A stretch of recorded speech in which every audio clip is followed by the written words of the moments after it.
មកកូនថ្ងៃនេះមកសង្ខេបរឿងជាមួយលោកគ្រូណាកូនយើងបានរៀនរួចមកហើយនៅរឿងក្អែកនិងដង្កូវដូច្នេះក្នុងសាច់រឿងដង្កូវនិងក្អែកហ្នឹងកូនបានរៀនរួចមកហើយសង្ឃឹមថាកូនបានចេះចាំទាំងអស់គ្នាណាកូនថ្ងៃនេះលោកគ្រូគ្រាន់តែរំលឹករឿងនេះឡើងវិញដើម្បីឲ្យកូនចេះចាំស្ទាត់ងាយស្រួលក្នុងការធ្វើលំហាត់នៅទំព័របន្ទាប់ណាកូនរឿងដង្កូវនិងក្អែករឿងហ្នឹងដំណាលមកថាកាលដើមឡើយហ្នឹងគឺមានសត្វដង្កូវមួយក្បាលកំពុងតែស៊ីស្លឹកឈើបន្តិចក្រោយមកស្រាប់តែមានសត្វក្អែកមួយហើរមកចិត្តហើយបំរុងនឹងស៊ីដង្កូវហ្នឹងតែដោយសារដង្កូវហ្នឹងមានប្រាជ្ញាឆ្លៀសវៃក៏ឲ្យសត្វក្អែកទេប្រស្នារបស់ខ្លួនហើយដាក់លក្ខខណ្ឌថាបើសិនជាក្អែកហ្នឹងដោះប្រស្នាហ្នឹងមិនរួចទេគឺមិនអាចស៊ីខ្លួនបានឡើយក្អែកឮដូច្នោះក៏យល់ព្រមទៅតាមលក្ខខណ្ឌនោះដង្កូវបានដាក់ប្រស្នាទៅក្អែកថា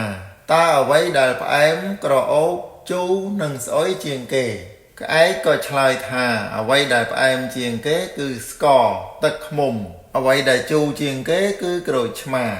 អ្វីដែលក្រអូបជាងគេគឺផ្កាទឹកអប់និងស្អុយជាងគេនោះគឺលាមកឬអាចពេលក្អែកនិយាយរួចដង្កូវក៏ឆ្លើយតបបដិសេធវិញថាមិនត្រូវទេអ្វីដែលផ្អែមជាងគេនោះគឺសម្ដីល្អពីរោះហើយជូរជាងគេនោះគឺពាក្យទ្រគោះបោះបោកស្អុយជាងគេគឺគេឈ្មោះមិនល្អនិងក្រអូបជាងគេគឺគេឈ្មោះដែលល្អប្រពៃ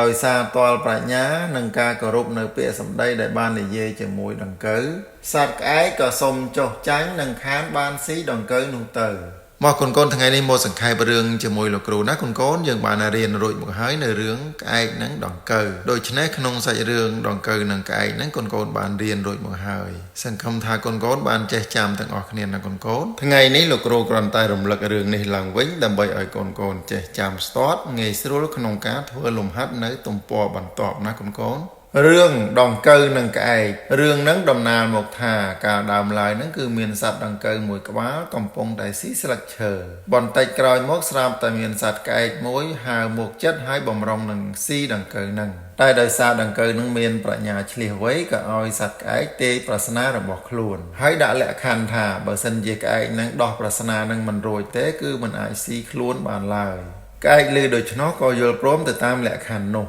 ដង្កូវបានដាក់ប្រស្នាទៅក្អែកថាតើអ្វីដែលផ្អែមក្រអូបជូរនិងស្អុយជាងគេក្អែកក៏ឆ្លើយថាអ្វីដែលផ្អែមជាងគេគឺស្ករទឹកឃ្មុំអ្វីដែលជូរជាងគេគឺក្រូចឆ្មា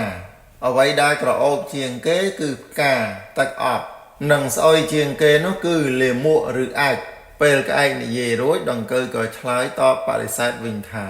មិនត្រូវទេអ្វីដែលផ្អែមជាងគេនោះគឺសម្ដីល្អពីរោះហើយជូរជាងគេនោះគឺពាក្យទ្រគោះបោះបោកស្អុយជាងគេគឺគេឈ្មោះមិនល្អនិងក្រអូបជាងគេគឺគេឈ្មោះដែលល្អប្រពៃដោយសារទាល់ប្រាជ្ញានិងការគោរពនៅពាក្យសម្ដីដែលបាននិយាយជាមួយដង្កូវសត្វក្អែកក៏សុំចុះចាញ់និងខានបានស៊ីដង្កូវនោះទៅ